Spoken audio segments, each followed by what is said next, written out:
자, 그 다음에 11번 보죠. 계약 당사자 확정에 관해서 틀린 것입니다.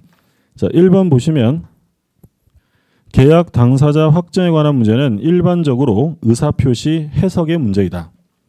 그렇죠? 2번 갑의 대리인 을을 통하여 계약을 체결하는 경우 상대방 병이 을을 통하여 갑과 계약을 체결하려는데 의사가 일치하였다면 을의 대리권 존부 문제와는 무관하게 갑과 병이 그 계약의 당사자가 된다. 계약의 당사자가 누구냐? 당사자 확정의 문제입니다.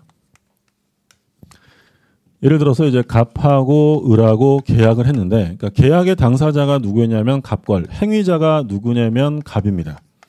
근데 행위자가 갑인데 계약서에다가는 자기 이름을 쓰지 않고 명의자는 예를 들어서 A라고 했답니다.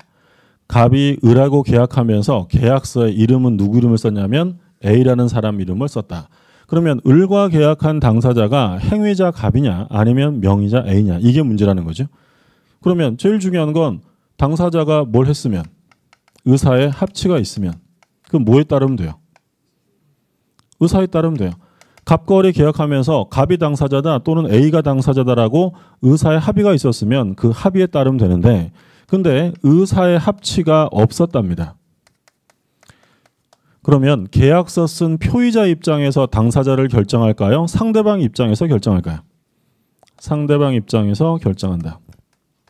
그럼 결국 의사의 합치가 있으면 의사에 따른다. 이건 해석 방법 중에 어떤 해석이 되죠? 자연적 해석입니다. 근데 의사의 합치가 없으면 상대방의 입장에 따른다. 이건 무슨 해석이에요? 규범적 해석이다라는 거죠. 이게 법률행위 해석에 있어서 당사자 확정의 제일 기본적인 문제입니다. 당사자의 의사 합치가 있으면 뭐에 따르냐면 의사에. 의사 합치가 없으면 상대방. 중요한 건 당사자를 결정한다 이런 말 할 때 당사자의 의사 합치가 있으면 뭐에 따르면 된다고요? 의사 따르면 돼요. 근데 합치가 없으면 상대방이 합리적인 사람이라면 누구랑 했을까를 가지고 따져라. 그럼 2번 다시 한번 보세요. 갑의 대리인 을을 통하여 계약을 체결하는 경우 상대방 병이 을을 통하여 갑과 계약을 체결하려는데 의사가 일치하였다면, 자, 누구랑 계약한다고 일치했다고요? 갑과. 그러면 을에게 대리권이 있냐 없냐 상관없어요. 누구랑 계약한 겁니까? 갑과 병이 당사자가 된다. 그러니까 제일 중요한 건 의사의 합치고. 3번 을이 부동산 경매 절차에서 갑이 제공한 자금으로 2010년 5월 자기 명의로 낙찰받은 경우 부동산의 매수인은 갑이 아니라 을이다. 자, 요건 이제 우리가 나중에 그 명의신탁을 공부를 따로 하면 또 공부하는 내용이죠. 그러니까 지금 어떤 얘기냐면 갑이라는 사람이 있는데 어떤 이제 법원에서 경매가 진행되는 겁니다. 그러니까 이 을한테 자기가 돈을 주는 거예요. 예를 들어 뭐 1억 원을 주면서 이 돈 가지고 네 이름으로 낙찰을 받아라. 그래서 얘가 이제 경매 참가해서 이렇게 낙찰을 받았다. 그러면 실제 소유자는 갑이에요, 을이에요? 실제 소유자는 갑이라는 사람이 을에게 명의신탁을 한 거잖아요. 근데 우리가 나중에 공부하겠지만 이런 계약형 명의신탁이라고 부르는데, 이런 유형을, 이런 경우에는 이 갑과 을 사이에 명의신탁 약정이 체결된 것으로 봅니다. 그러니까 갑이 취득해야 되지만 얘가 일정한 목적으로 을에게 뭘 했다고요? 명의를 신탁했다고 보는 거야. 그러면 이 경우에 이 물건을 넘긴 사람은 뭐 따로 채무자, 소유자가 있을 거 아닙니까? 그럼 소유자는 사실 얘가 실제로 갑이 돈 대준 거라는 걸 알까요? 모를까요? 실제로 몰라요. 그러면 실제로 소유권자로 인정되는 사람은 누구냐면 을이 됩니다. 을. 요거는 이제 무슨 말인지 좀 모르셔도 그냥 확인만 하세요. 요건 나중에 그 우리 처음 공부하시는 분들은 명의신탁 가서 따로 공부를 해야 될 문제예요. 그래서 이런 이제 계약형 명의신탁 유사 문제인데, 그러면 매수인, 소유권을 취득할 수 있는 매수인은 돈 된 갑입니까? 등기한 을입니까? 등기한 을이다라는 게 판례 입장입니다. 3번, 4번 보죠.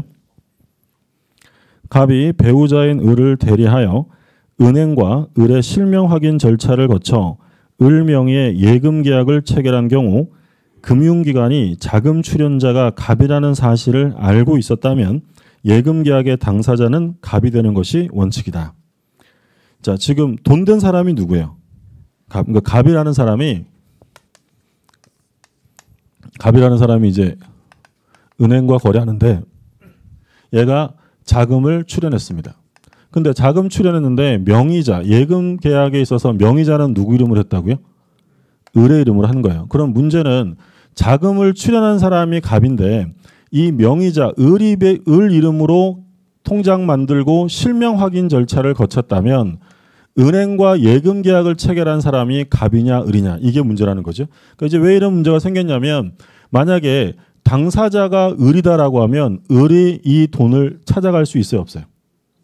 있는 거죠. 근데 당사자가 갑이면 을은 돈 찾아갈 수가 없는 거예요. 그래서 이제 실제 사건에서는 남편과 아내 관계였는데 이 사람이 자기가 은행에 통장 만들 때 돈을 댔는데 자기 아내 이름으로 통장을 만들고 실명 확인 절차를 거친 겁니다. 그러니까 이제 아내가 이제 돈을 빼려고 한 거죠. 그 남편이 어떻게 했다는 거예요? 소송 제기를 한 거예요. 안 된다. 이거는 내가 자금을 출연했기 때문에 당사자는 갑이지 을이 아니다. 이렇게 주장했는데 우리 법원은 당사자는 누구로 볼까요? 을로 봐요. 금융실명법이 시행이 됐잖아요. 그래서 실명법 하에서 이 을 이름으로 실명 확인 절차를 거쳤다면 이때 당사자는 갑이 아니라 을로 보아야 한다라는 게 판례 입장이고, 그래서 이게 판례가 변경되면서 바로 그때 출제가 된 거예요. 그래서 당사자는 갑이 아니라 을이다. 자, 5번. 갑에 대한 대출 한도를 회피하기 위해 을을 형식상 주채무자로 내세우고 은행도 이를 양해하여 을에게는 채무자로서의 책임을 지우지 않을 의도로 을 명의로 대출을 해준 경우 을을 대출 계약의 당사자로 볼 수 없다. 핵심어가 뭐예요? 양해죠, 양해. 자, A라는 금융기관이 있는데 상호신용보 사건이었죠. 근데 이 갑이라는 사람이 이 금융기관에서 대출을 받습니다. 근데 대출을 받고 싶은데 문제는 대출 받으러 갔더니 갑은 법률상 사실상 자기 명의로 대출을 받을 수 없는 사람이에요. 바꿔서 말하면 얘는 지금 어떤 상태예요? 신용불량, 금융채무 불이행자죠. 그래서 얘가 자기 이름으로 대출을 받을 수가 없으니까 누구한테 부탁을 했냐면 친구한테, 야, 네 이름으로 대출을 좀 받아라. 그래서 돈 주면 내가 나중에 꼭 갚을게. 근데 이제 문제는 이렇게 해서 을이 자기 채무자로서의 명의를 대여해 주었는데 문제는 갑이 돈을 못 갚은 거죠. 그러니까 금융기관은 누구에게 채무를 변제하라고 소송을 제기한 겁니까? 을에게 채무를 변제하라고 소송을 제기한 거죠. 그러니까 이 명의를 대여해 준 을이 뭐라고 하냐면 이 대출 약정은 빚인이다. 나는 실제로 채무를 부담할 의사가 없었는데 이름만 빌려준 거니까 대출 약정 자체가 빚인이 표시에 해당한다고 주장을 합니다. 그럼 이 대출 약정은 빚인이에요? 진이에요? 이건 빚인이가 아니라 진이다. 바꿔서 말하면 채무 명의를 대여해 준 사람은 채무 부담의 의사가 있는 자입니까? 없는 자입니까? 있는 거예요. 자기 이름을 빌려주었다면 일이 잘못되면 내가 채무를 부담할 의사가 있다는 거죠. 그럼 이건 빚인이가 아니라 진이에 해당한다는 거죠. 그럼 누가 돈 갚아야 돼요? 을이 갚아야죠. 그럼 만약에 금융기관에서 얘가 명의를 대여해 주었다는 사실을 알고 있었다. 악의입니다.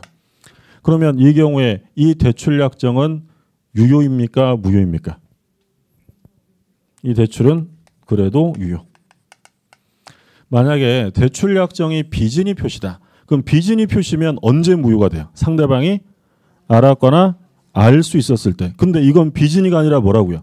이거 진이인 거예요. 그럼 진이라고 하면 상대방이 알든 모르든 무조건 어떤 거야?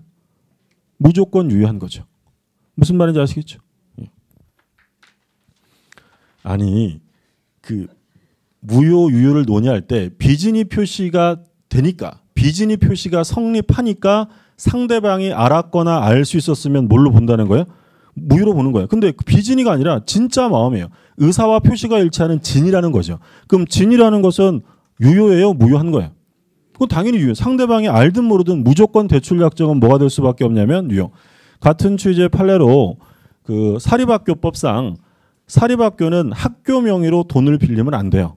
그래서 이 사립학교가 돈이 필요하니까 자기 학교 법인으로는 못 빌리니까 교직원 이름을 빌려서 교직원이 대출을 한 거예요. 근데 돈 빌려주는 사람도 실제로는 학교가 빌리는 거고 교직원들은 채무 명의를 대여해 준다는 사실을 알면서 빌려줬습니다. 학교가 못 갚았어요. 교직원이 갚아야 돼요? 안 갚아야 돼요? 갚아야 돼요. 이건 빚인이가 아니라 뭐라고요? 진이에요. 자기 이름 빌려줬으면 책임질 의사가 있는 거지 채무 부담의 의사가 없는 것이라 할 수 없다.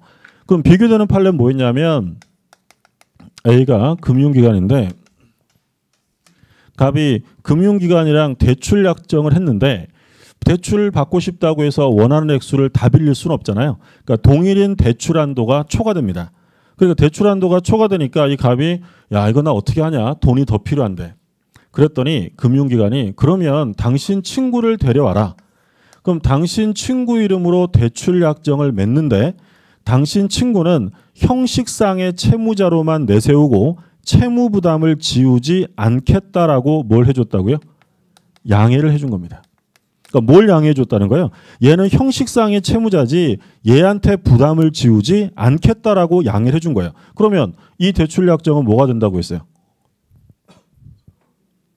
자, 대출 약정을 했는데 실제로는 채무 부담에 의사가 없는 대출 약정이에요. 그럼 진짜 대출이에요? 허위 표시예요? 허위 표시고 혼자예요? 짜고예요? 짜고 하죠. 그럼 뭐가 된다고요? 통정 허위 표시로 무효가 된다라는 거죠. 무슨 말인지 아시겠죠? 다시 정리하면 두 가지 판례에 비교되는 거죠. 금융기관이 양해했다 이런 말이 안 나왔어요. 사례를 읽어봤는데 양해했다는 말이 없으면 무조건 뭐라고요? 무조건 유효, 진이에요. 근데 금융기관이 어떠어떠한 사항을 양해했다 이런 말로 하면 이건 뭐가 된다고요? 통정허위 표시로 무효가 된다. 그래서 지금 보시면 둘째 줄에 은행 도의를 양해하여 을에게는 채무자로서의 책임을 지우지 않을 의도로 을 명의로 대출을 해주었다. 그러면 이 을과의 약정은 유효예요, 무효예요? 무효예요. 을을 대출 당사자로 볼 수 없다라는 얘기죠.